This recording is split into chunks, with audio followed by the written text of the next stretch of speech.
Good morning, everyone. We are conducting now the Sunday weekly service of the North Texas Church of Freethought. It's August 21st, 2022. Last week we had a lot of discussion about political matters and the problems with political parties and things that were said and thought about this by James Madison, the architect of the Constitution, and other people, others of the founders. And the subject of alternative voting methods came up. So today we have a presentation that John Goche is going to be giving on the question, is there a better way to vote? And I'm really looking forward to it because many of us, we did kind of have a little discussion and maybe even a little confusion, but we're going to have a better explanation today of how these things work and how they could be better and any drawbacks that they might have. So, of course, the thing about voting, just take a step back and realize voting is a way to settle our differences without violence. Of course, I believe it was Ben Franklin who observed that democracy is two wolves and a lamb voting on what to have for dinner. So, there's not always the best way to solve things. And it's also was said, I believe, by Winston Churchill that democracy is the worst form of government except for all the rest. But still, voting is a way to settle our differences without violence. And if you have frequent elections and opportunities to vote, then even if you have to take a back seat and knuckle under to something that you don't agree with, well, you'll get your chance again. And hopefully participation in the marketplace of ideas and finding better candidates, that's going to be the way to go to get your way, not beating other people up. So here are the three big bad subjects that are not polite to talk about: sex, religion, politics. And these bleed into one another for sure. Religion has had a great influence on politics, and it's had much to do with people's hang-ups and difficulties with sex. But it's really true that these are really kind of sticking points and difficulties that we still put up with today. And I think if you look at all the things that people argue about, many of them come down to these things. So to begin with, sex. Well, we don't usually think about wars being caused by sex, but there was a famous war back in the day, the Trojan horse being brought into Troy. There was their gift by the departing Greeks, which of course it has a bunch of Greeks hiding in it to come out at night. But this was the war, the war that was launched, the face that launched 1,000 ships, rather, Helen of Troy. But there were other things that happened back there too in the olden days. The rape of the Sabine women is another famous one. You can go look that up. And it is thought by anthropologists, archaeologists, that neighboring tribes did raid each other for reproductive assets, namely women. And you don't have to look very far. It's right in the Bible. Go in there, said God, and kill all the adult men and save all the virgins for yourself. Well, what was that about? Well, it was about sex, obviously. So sex continues to be a problem today, although now it's more in terms of the LGBT and things of that sort. But as we saw just this past June, now abortion is outlawed in many places, and the Supreme Court says that's perfectly okay. Just have at it. They want us to fight about these kinds of things. Sad. How do you restrict the damage of sex-related strife? Why don't we have the rape of the Sabine women anymore? Although we've certainly heard about in war zones like Ukraine that the Russian soldiers come in and rape all the women. Well, improved status of women over the years. It's hard to believe that that really happened before a few hundred years ago, but you can show that it did. Also, the need to, the political status of women got better to the point where, as we know, arranged marriages were done. Neighboring kingdoms that have been fighting, they might intermarry, have some kind of familial relations, so that would tend to reduce the fighting about other things. And also the economic value of women. Women became valuable not just for producing babies, but for all kinds of things in the general economy. Religion. Well, does that cause people to fight? Oh boy, does it. And people forget, lower right there, you see the Muslim conquest. People think about the terrible Muslim invaders that took over all that land and so forth. But before that, it was the Christians. And the reason Christianity took over was because of Constantine, who saw a sign from God a big cross in the sky, by this sign conquer, you see at the upper left there. And of course, then the Crusades and the battling between the Christians and the Muslims and so forth, and obviously the religious wars that raged across Europe when the Reformation came along, and so on. How do you restrict the damage that happens from religious strife? Well, first of all, as we know, freedom of religion means freedom from other people's religions. You can't have freedom of your own religious views without being freed from those of others. You shouldn't have to put up with big signs in the public schools saying, "In God we trust," if you don't believe in God, or you don't believe in that God, or you don't believe that that sort of thing is just appropriate. State-church separation, key feature to get people to quit arguing. Voltaire famously, when he ran away to England after getting into trouble in France, observed that if there was one religion in England, there would be a tyranny. If there were two, they would cut each other's throats. But there are 30, and so they all get along. And especially in business, people put those kinds of things behind them because money is more important than religion in most situations. And then finally, that last thing, religion reinvented. That's our approach, which is to say religion is just like sex and politics in that it's a matter of taste. It's a matter of what your personal experience is. And we should not consider each other's friends and enemies just based on whether or not they agree with you on matters of politics, religion, or certainly sex. And finally, politics. And that's really where we have all of the strife going on these days. But again, it bleeds into sex and religion, as I said. So, upper left there, fighting going on in Ukraine, the shock and awe, missiles that North Koreans fire off, and of course, with nuclear weapons, the kinds of damage that wars can inflict have just gotten to the point where really war is an existential threat. How do we restrict the damage of political strife? Well, first of all, human rights. Magna Carta, which guaranteed certain kinds of rights, and really it was only, I believe, for the noble people. They were battling against the king. It wasn't for all the ordinary people down at the bottom, but it was a start. Also enumerating the powers of the government. Of course, you could also turn that around, enumerated powers of people, in other words, listing what you can and cannot do. The unenumerated rights, which figured into the recent Dobbs decision, which struck down Roe, as we've talked about a couple of times. And then the division of powers between federal, state, and local. So that's a good thing in that at least there's some way to run away. And the same with international governance. If there was a one world government, it would reduce a lot of strife and war. But on the other hand, if you got a tyrannical kind of government policy that was worldwide, there really would be no place to run away to, unless you can get a hitch a ride on Elon Musk's rocket ship to Mars. So there's a lot of differing political philosophies. We're most familiar with liberal and conservative, which have been styled in all kinds of different ways. You know, why anti-abortion should be considered conservative is beyond me, and we could talk about a lot of other things in that way as well. But here's a couple of basic principles.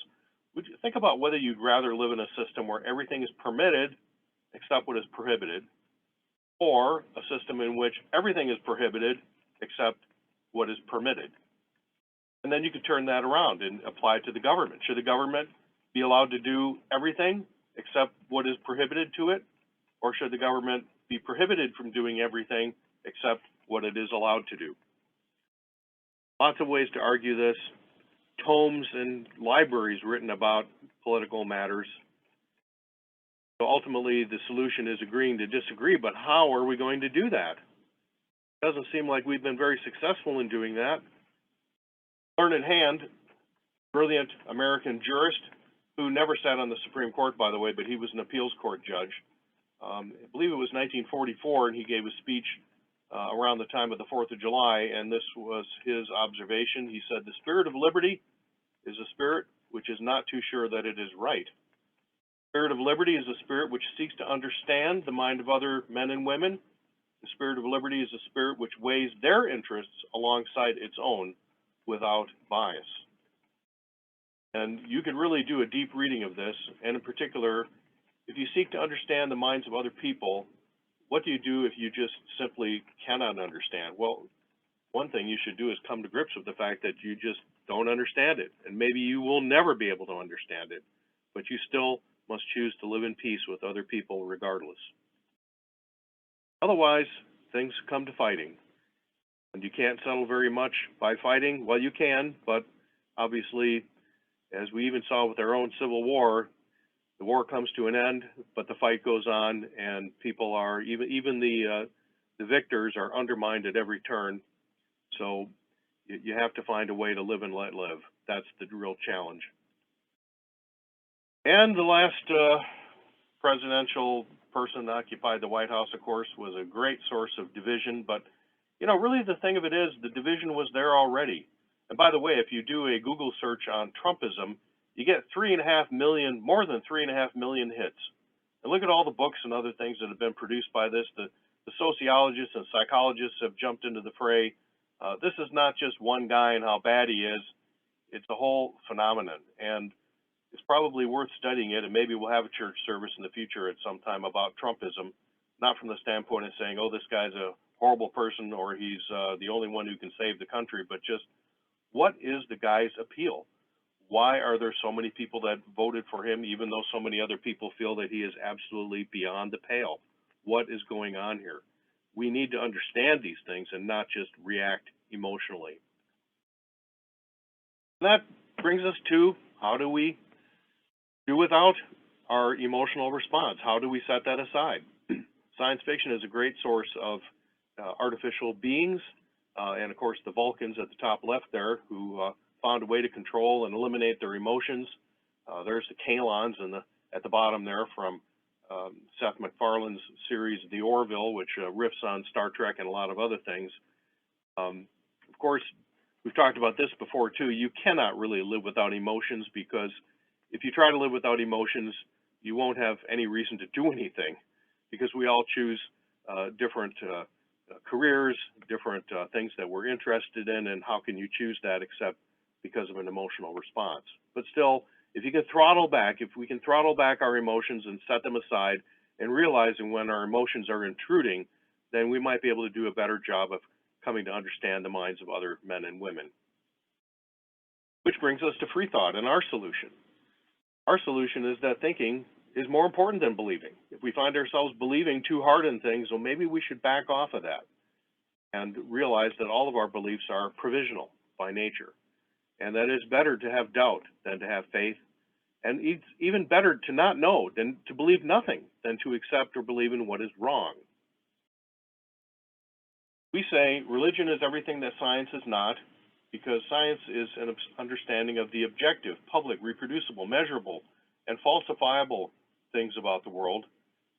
But religion does not apply to everyone, everywhere, and at all times. It's not absolute and unchanging. Even people who say they're a Christian or a Buddhist or whatever, you should be able to change the way you look at these kinds of things, and in fact, many people do. Religion addresses the in here of what it's like to be yourself and a member of the human species, and not the out there. It's certainly not some alternative system of reality with the way the supernatural religions would like to style it. We have to get away from thinking that way. It's not just gods that are our downfall when it comes to thinking about religion. It's the supernatural. Here's a couple of phrases. They really mean the same thing, just different ways of saying it. De gustibus non est disputandum, or de gustibus non disputandum est, which means about matters of taste, there is no disputation, there's no arguing. We have the seeing is believing saying, and this is the opposite, that when it comes to matters of taste, there's no arguing. If you say that vanilla is better than chocolate, I can't tell you that that's not true. If that's what's true for you, but it's not true for me, we just have to agree to disagree. And I think this is so true when it comes to sex, when it comes to religion, and when it comes to politics. The difficulty with religion is, as long as you have this supernaturalism in there, you can't even discuss it. It's kind of like my mother once related that when we were kids, there was a big argument and fighting that broke out because of there was disagreement as to what TV show we were going to pretend to watch on our little cardboard box TV that we had made. That's the kind of fighting that goes on when it comes to religion. So again, voting is a way to settle our differences without violence, and frequent voting is good because it will allow us to change course if we need to, and also to change minds of other people if we're able to. With that, I'm going to let John Gauthier take over and tell us about alternative methods of voting. I've really been looking forward to this, and I thank John so much for doing the work of looking this up and thinking about it and explaining it to us. John? Okay. To segue into what Tim was talking about is, when you have a democratic republic, then elections are the method by which you agree who gets to represent you. Well, in the simplest form of an election is you have several candidates for one office, and everyone gets to say, okay, I want this person or that person or that person. They only get one choice, right, of however many people are running. That is how they express their opinion of who should represent them. Well, there is an alternative form, and then I know Tim said I'll explore forms of alternate forms of voting. I'm really only going to talk about one, which is ranked choice voting. And specifically, I'm addressing the confusion that we had last week about how ranked choice voting works.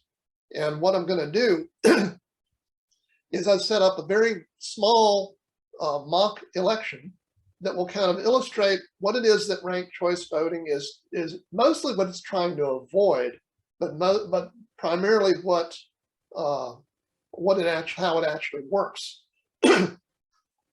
So in this fictional election, I have 5 people running for one office, and each row of this spreadsheet represents the wishes of an individual voter. Okay, and instead of having just one choice, this is the person I want, the voter gets to rank them in order of their preference. Right, the first choice, second choice, all the way down to a 5th choice in this case. Now, I also specifically set up this example to show what happens in an election where you have what I'm going to call an extremist, all right, running against several moderates, okay? And in the case where each of those moderates tend to split the vote among the moderate voters.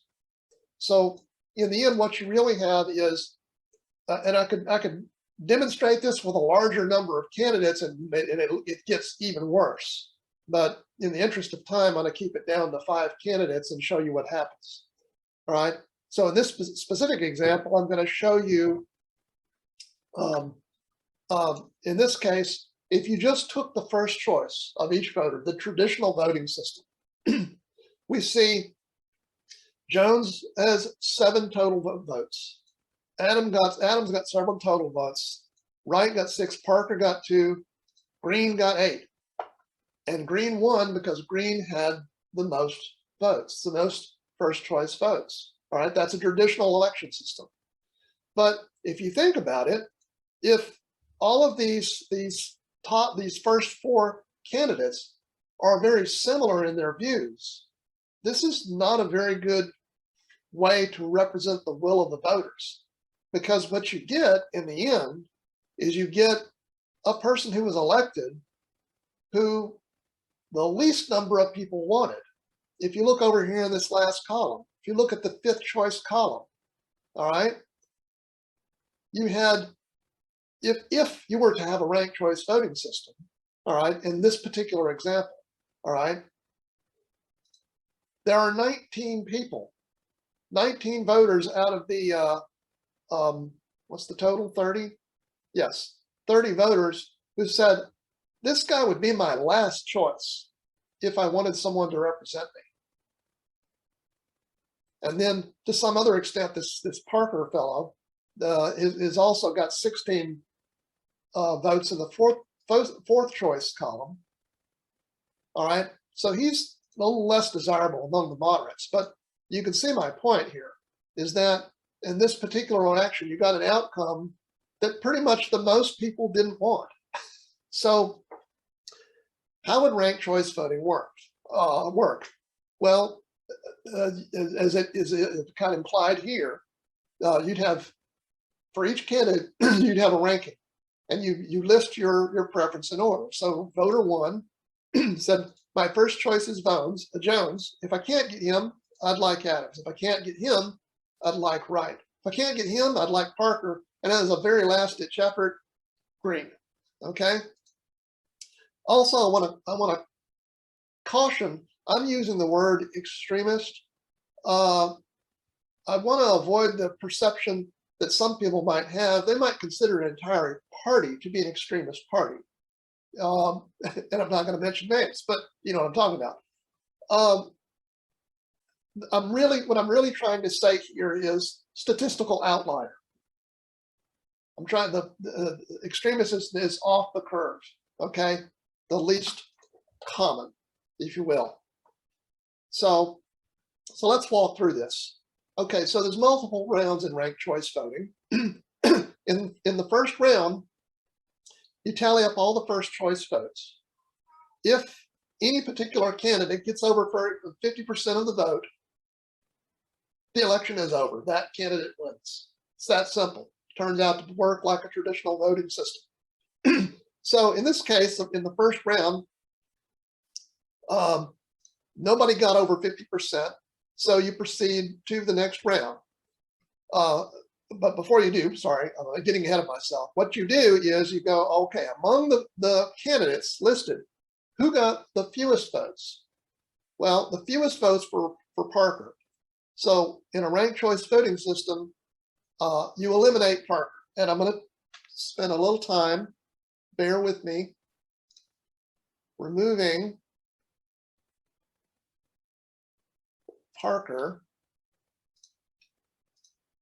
And I realized that, you know, if I was a lot more clever about, I could find a way to do this that would take up time.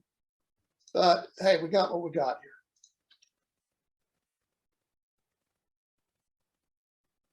Parker's gone here, gone here.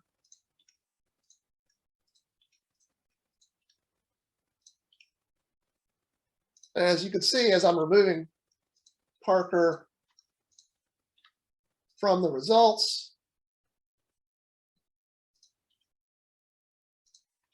now let's check that I removed them all. Okay, there's one left here. You can see this, the totals for him are going down to 0. So that's confirmation that I have. Okay, yeah, so this row's all 0, Parker's out.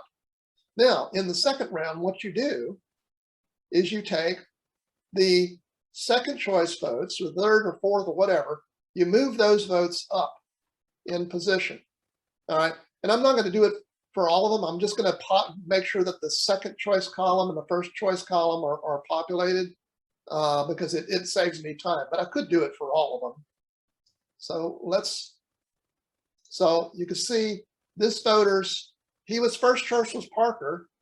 Now his second choice becomes his first choice.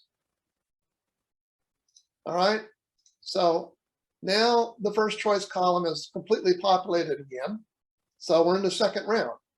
So we look at the results. Does any candidate have more than 50% of the vote? No.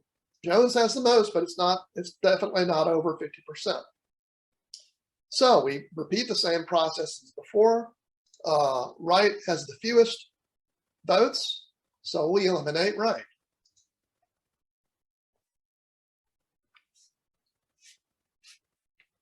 Okay.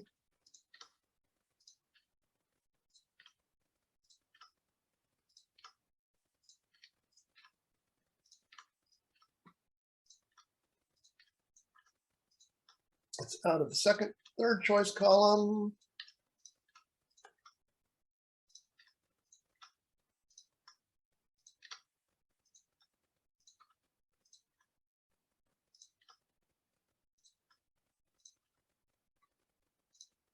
Okay, let's see, Wright's, yeah, okay, I've got them written all of Wright's votes, and now we move up the votes to fill the first column again.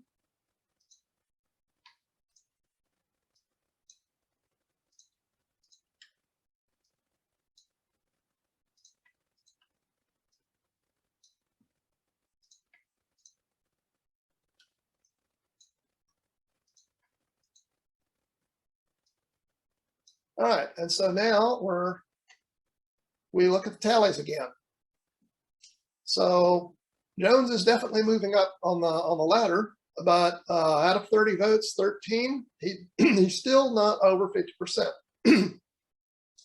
So what we do next is, well, once again, we eliminate the person with the fewest number of votes. So that would be Green, who has 8.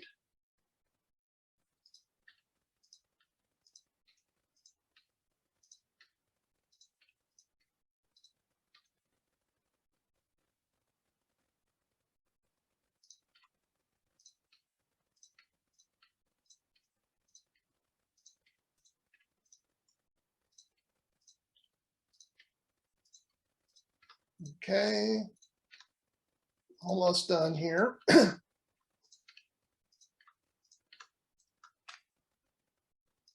And so we repeat the process of moving votes up so that we can fill the first column.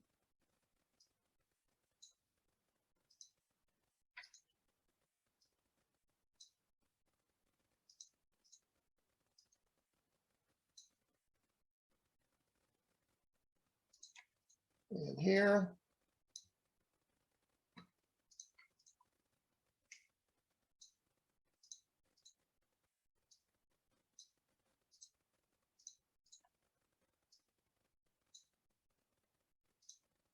And so now, since we only have 2 left, we have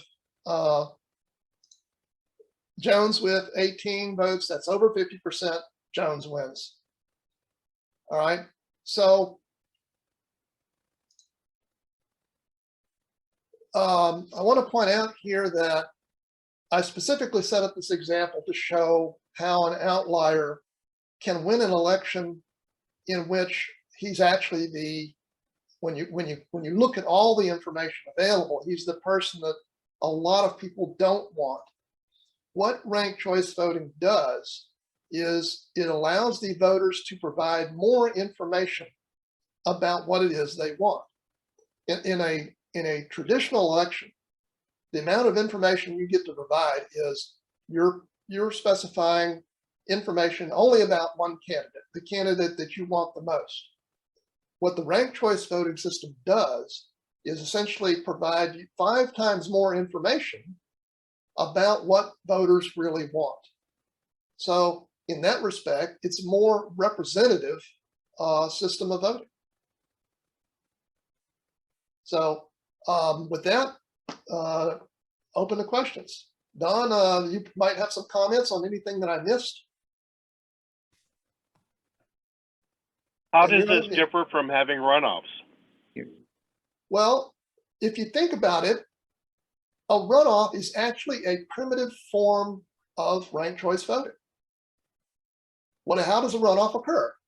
You've got more than 2 candidates, and one of them didn't get, well, okay, there are degrees of that, but if you have more than 2 candidates and nobody got over 50% of the vote, in most states, that means a runoff election. Well, what is that? That's just like ranked choice voting. You throw out, throw out the guy on the bottom. In most cases, in most states, you throw out the guy on the bottom and you keep the top 2 and you let them run again.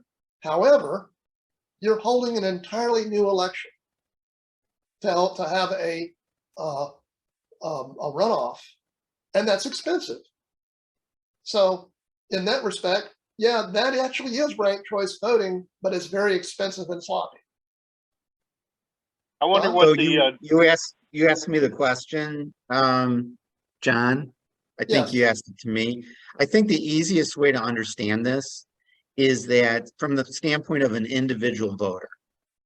So from a standpoint of an individual voter, what happens is that, okay, my first choice didn't get over 50% of the vote. So whatever, my first choice didn't make it. And so now it's going to go to my second choice. If my second choice doesn't win, then it goes to my third choice, etc. So like you said, John, it's kind of like what might happen in runoff, except like you said, you have to get people to the polls again, and then it's very expensive to do, and the dynamics of the election might be different. This allows you to get the dynamics of the election on election day. And it, as John showed, what it does is it eliminates those extremes that have a very small but vocal and unified minority. Those get eliminated. I wonder what the percentage is of people who don't vote in a runoff who voted in the initial election. Are there very many cases where a runoff attracts more voters than the initial election? I wonder, surely somebody knows what those figures are. I don't know. I don't have the figures, but I can tell you that in a lot of cases, at least what I've seen in other countries, is that people don't bother to vote in the first round. And say, okay, we'll see when we get to this, you know, where we only have to have two choices. I only have to vote once. I got the two that got the most votes, and those are the two options I have. And in that situation, you'd have the extremist against one moderate, and you would think that that would work, but it doesn't always work. Well, remember, as I pointed out, I'm was careful with the word extremist. You really want to say it's really more like outlier. Yeah, or someone with a really concentrated backing, where they have quite a number of people who are really for that guy, and the other people are attracting more lukewarm support. But obviously, this is a way to put the person in office and disappoint the least number of voters, as opposed to gratifying the most number of voters. Yeah, and look at, and this is one of the things that Don had me do. Look at the distribution. If you look at the total of the first three choices of all the voters, you can see more clearly where the will of the voters is distributed. I also want to point out that I specifically chose this example to show the downfall of the disadvantage of a traditional voting system versus ranked choice voting. I think that in most cases, ranked choice voting election usually will generate the same results as a traditional election. This is really a system that's just designed to prevent the lack of information that you have from voters allowing an extremist to win. Bill, you need to unmute if you have a question.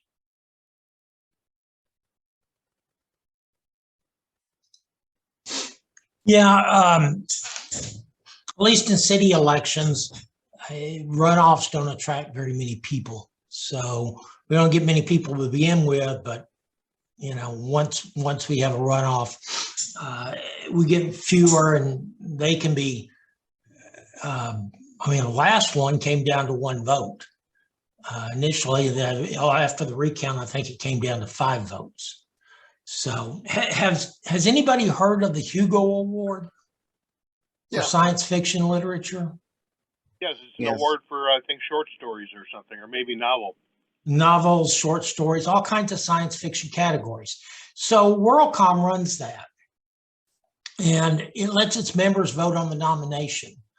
Well, several years back, there were some extremist groups that decided that they want to poke an eye in the establishment.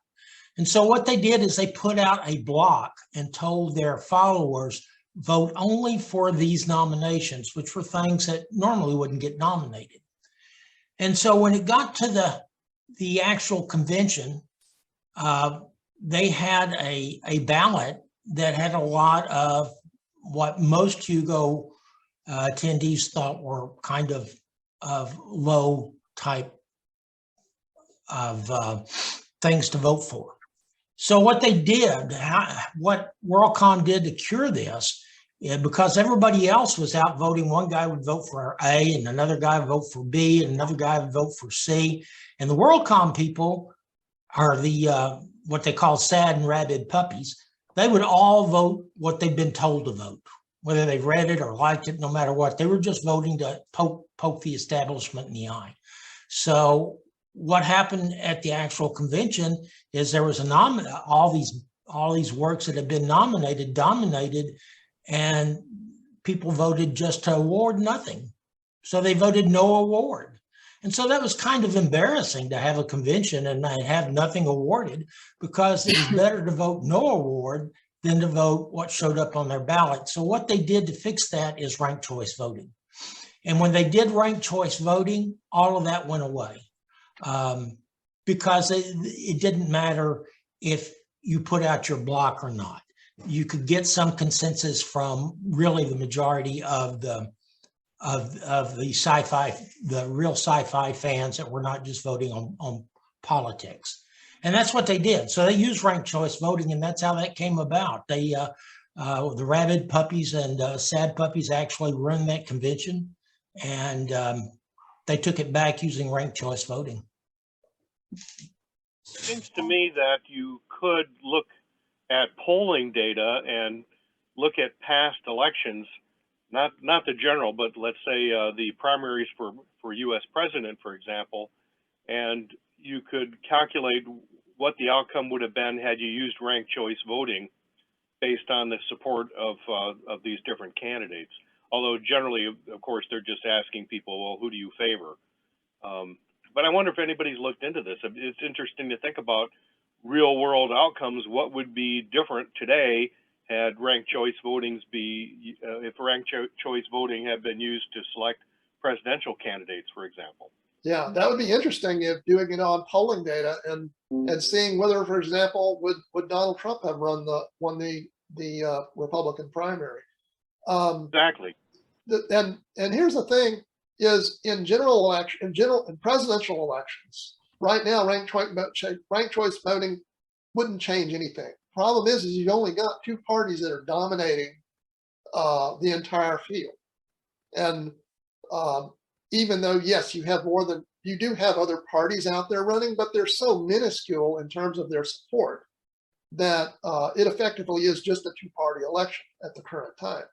So a ranked choice voting system in today's environment would not change the US presidential elections. But if the parties were smart, look at what they would use ranked choice voting for primaries. Look at what a typical primary looks like nowadays for the parties.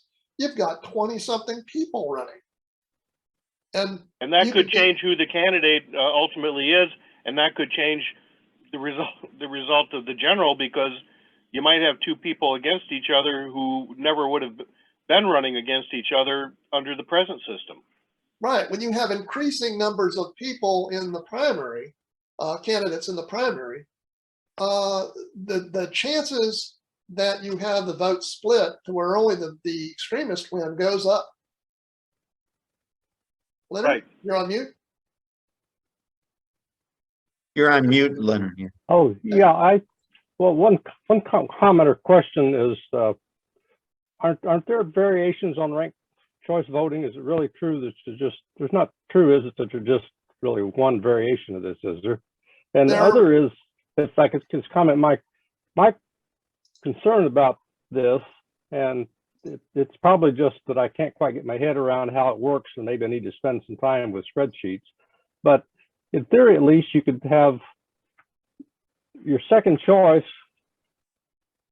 you could have the second choice, a candidate that was the second choice of literally everybody, but the first choice of nobody.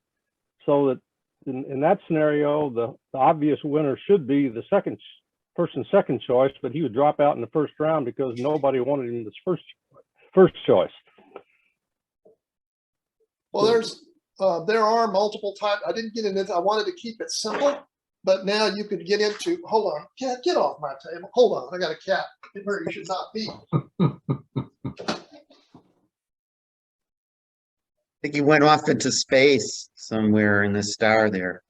He got up on a table where I got lots of stuff he could knock over. So yeah, there's multiple types. There's single winner RCV, and I didn't research any of this. I mean, I can put this link in the chat. If anybody wants to look. John, where is ranked choice voting used and how has that worked out?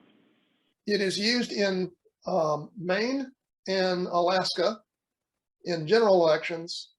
And those are the only two states, but it is used more extensively in local and state elections, but I don't know exactly where. Have people generally been happy with it? I can't tell you. Trump's not going to tell you, Trump's not happy with it.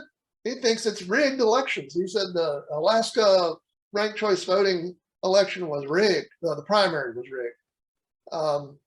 They use it in their primaries as well. So there's single winner. Let's see what else we have here. Multi-winner.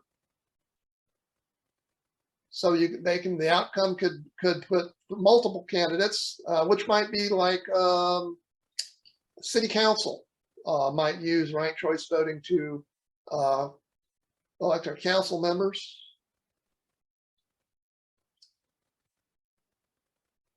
And let's see, they get into, well, actually, those are the only two that I see here.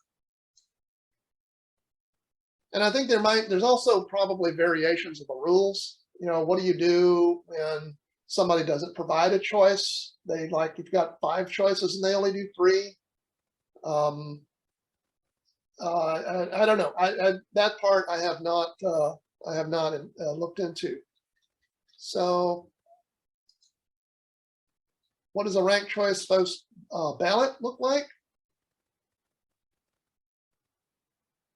All right, it looks just like the spreadsheet, right? You've got multiple columns, first, second, third, for example, and then you're filling in only one choice in each column.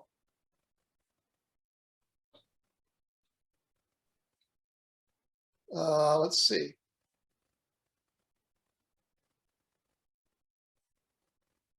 You can't skip columns on this in a ballot. You may rank as few candidates as you like. You can, if you have only a first choice, you want to vote traditional, or if you have 2 top choices, you can vote just the top 2 and leave out the third choice.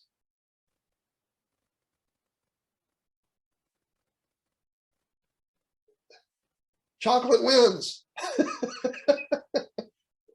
All right, I'm sorry, Bill, go ahead. You're unmute. I was just going to say New York City uses ranked choice voting for their primaries now. Yeah, if parties would use ranked choice voting in their primaries, they would most likely get more electable candidates. I can't help but wonder about a presidential election using ranked choice voting, where you had Trump on the ballot, Liz Cheney on the ballot, and the Democrat on the ballot. I'm wondering if ranked choice voting would actually make a difference. Well, if you could get Liz Cheney, I would love it if Liz Cheney would run as an independent. Yeah, I'm wondering if that would work. I would love it if we had tons of independent candidates, to tell you the truth. I'm an advocate of ranked choice, but when I'm in discussions with people, I have to be prepared for them arguing against it. What are the counterpoints, aside from being a little more complicated? What are the other reasons people might sort that this is not a good idea? The only reason I can think of is, yes, it is more complicated. And so, in other words, more people will not understand it. More people will not trust it.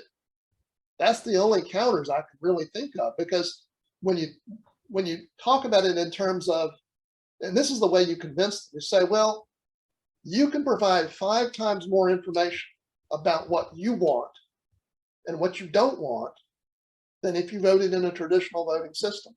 Wouldn't you like more of your desires to be known? It's really kind of hard to beat that argument. I mean, I wonder if you how they thought went about about getting it in Maine and in Alaska.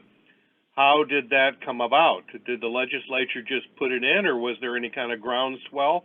If you don't know, I get it, but you kind of wonder how my it could be focus, instituted places.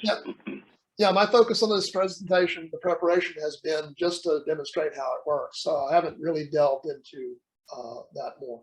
Bill, did you still have something, or do you guys still have your hand up? You're muted. You're on mute.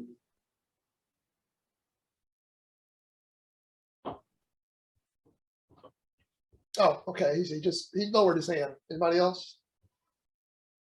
Yeah, I would say was that, interested. I was just gonna say, Tim, that, the question about, ranked choice voting, between, um, between Trump, Biden and, Cheney, this wouldn't really change it because even if Cheney, denied either one of them, over 50%, she'd be the last one, and so she'd be eliminated.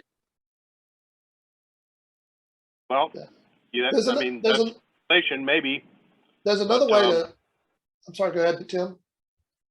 I was just gonna, if we're kind of done discussing it, I want to definitely thank you for the work you've done. And, this is just a starting, a spot. We've often had subjects that we talk about at our services that, we want to come back to because we have a lot of questions. So this suggests a lot of interesting questions we Yeah. could look into. And one last point, Don was asking, how do you convince somebody who's suspicious of this? Is another way to look at this is, and this is, a lot of people would find this appealing. You say, look, you get to vote against somebody. and by putting them in the last position on your ballot, you get to vote against somebody. And that's really appealing to a lot of people. Maybe this is obvious to the group, but what I was noticing most from the beginning of this exercise to the end is if you look in column H, so let's see. So Wright has 25 here, and he wasn't one of the last two. The last two, I think, were Jones and Adams. So I kind of feel like by eliminating Parker and Green, although Green won in the first round, they're the two that John pointed out are the fourth and fifth choice of the most people. They had 16 for fourth choice, 19 for the fifth choice. So the two least popular candidates did indeed get eliminated here with the 11 and the 8. So Parker and Green are out. So I feel like instead of looking at it round by round, if you look at all of it as a whole, the first three candidates represent the top choices of most people. Well, I'm not sure how to explain that much better, but I feel like this is more representative of people that the larger group in the population can tolerate the most. I don't know how to say that. Yeah, and I picked the first three columns. Don and I decided on that. It arbitrarily. I could have just as well just picked the totals in the first two columns or the first four. The first four wouldn't have told us much though, because that just tells you almost the whole vote. So that was really kind of an arbitrary split. So the fact that if you total the first three columns, Wright has 25. All right, that only gives you some of the information about the voting distribution. Because look, as the fourth choice, he was the top guy on the fourth choice. So that's really what pulled him down. Is the fact that he was the top, he occupies so many votes in the fourth column. That's what eliminated him. Yeah. So I mean, when with the initial, when you started with this, with Parker and Green being the last choice or almost the last choice of so many people, I guess I feel reassured that in the end they were eliminated anyway. So Green would have won the first round, but like John started by pointing out, he was still the last choice of 19 people, so you don't want a winner who was the loser for most people. I guess I just feel a little bit encouraged by column H that we ended up with the candidates that resonated. Yeah, I mean, more think with a about larger group. 50% is 15 out of 30 is 50%. Green got over 50% of the population in this voting example where people Yes. did not want him. Sure. Yeah. And with, I mean, and similarly with Parker, if he's winning as your fourth choice, you definitely don't want him leading the group. So, I guess there are some issues, that we could argue, but I'm encouraged overall, I guess. So I appreciate this example. It's been really illustrative. Well, I appreciate it too, but I believe as far as a presidential primary, I'm afraid that this wouldn't have made one bit of difference the first primary, because Trump would have run away with it as far as the way the campaigning went and the amount of money and all of that. It wouldn't have made a bit of difference. I would probably disagree with that. I think your perception is probably affected by the last 4 years. All right. When you think about how the Republican primary went, he was not the slam dunk favorite among Republicans in the Republican primary. And I can see where there were plenty of people who would have split, who have been more unlike Trump, who split the vote in the Republican primary. You got to remember, there's like probably 20 people running in the 2016 primary, Republican primary. Greg, you had your hand up. Well, I'm thinking of online surveys or even online voting for television shows where you vote. You can give them a 0 through 10 points, and you could have two people that you give a tie of 10 points each and give someone else a 0. A point ranking would give more credit or more strength to one. And back to Trump in 2016, Hillary was fairly close. However, Bernie Sanders got an awful lot of what could have been Hillary votes. If a person did a point ranking, it could have made a huge difference. Yeah, I mean, it very well could have been that in ranked choice voting primary, Bernie Sanders could have won. Well, getting back to the primary, the first one back in 2016, have you taken into account that many people wouldn't have voted for anybody on any other ranking except for Trump? And so there wouldn't have been any ranking coming up. And of course, second time around, after 4 years of Trump, there were a lot of people that had voted for Trump that won't vote for him again. But in the initial one, I have no doubt that Trump would have won. Well, Trump, when he was nominated by his party, he didn't have anywhere near the support that he has now. Not even I don't close. know. That certainly didn't seem to be the case in the people that I know. No, I think that John is correct that, he was a standout candidate. He was kind of like the green person. He had a lot of interest, and the other candidates were too much like each other to be able to compete. And so they dropped out for that reason. If you really want to know for sure, 2016 Republican primary results. There we go. All right. Let's go to Wikipedia.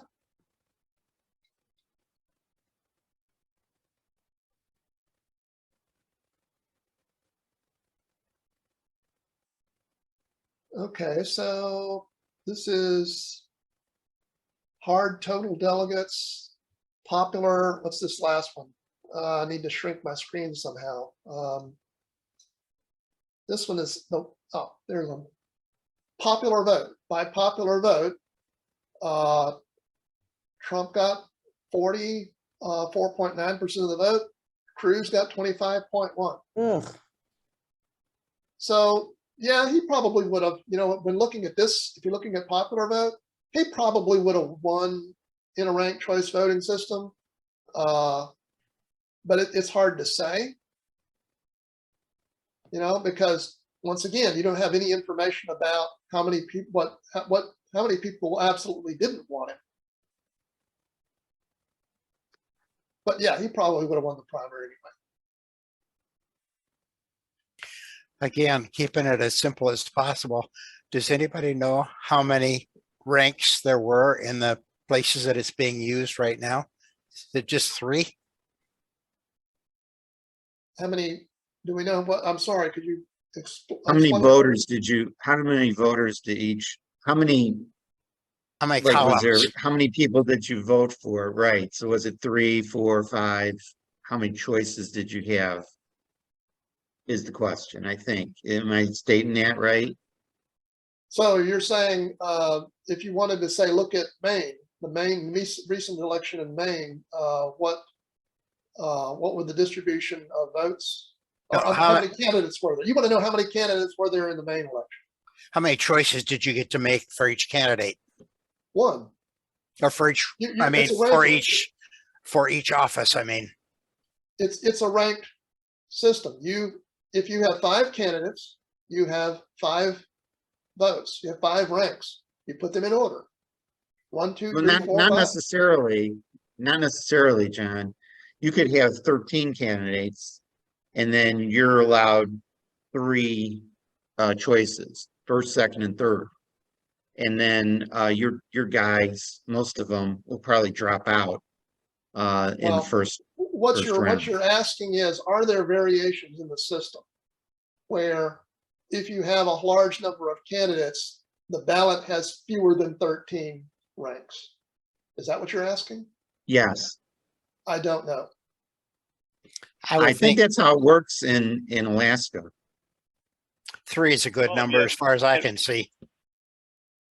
If you had 10 candidates, why couldn't you have rank them from 1 to 10? You could. I'm just saying that I don't think they do that in all cases. Yeah. And so Yeah. like I said, I didn't investigate deeply what the variations are from state to state. You can certainly do some investigation there if you want, but I don't have that information. Want to keep it simple. Yeah. And in terms of 2016, you have to take into account the impact of momentum. So if there was one national primary, that Trump probably would have, in a ranked choice vote of a national Republican primary, he probably would not have been nominated. Because at the time when there was 20 candidates, he wasn't even in the top, 3 or 4. so here's I want to, if we're done with this topic, I was going to throw in something else that was very interesting that I'm sure that the rest of y'all would also be interested in. There's this John, I just so we'll conclude this portion of the of what we're doing then and move on to other things. Thanks again so much for doing this example, and great discussion from all of us about questions and other directions we could go.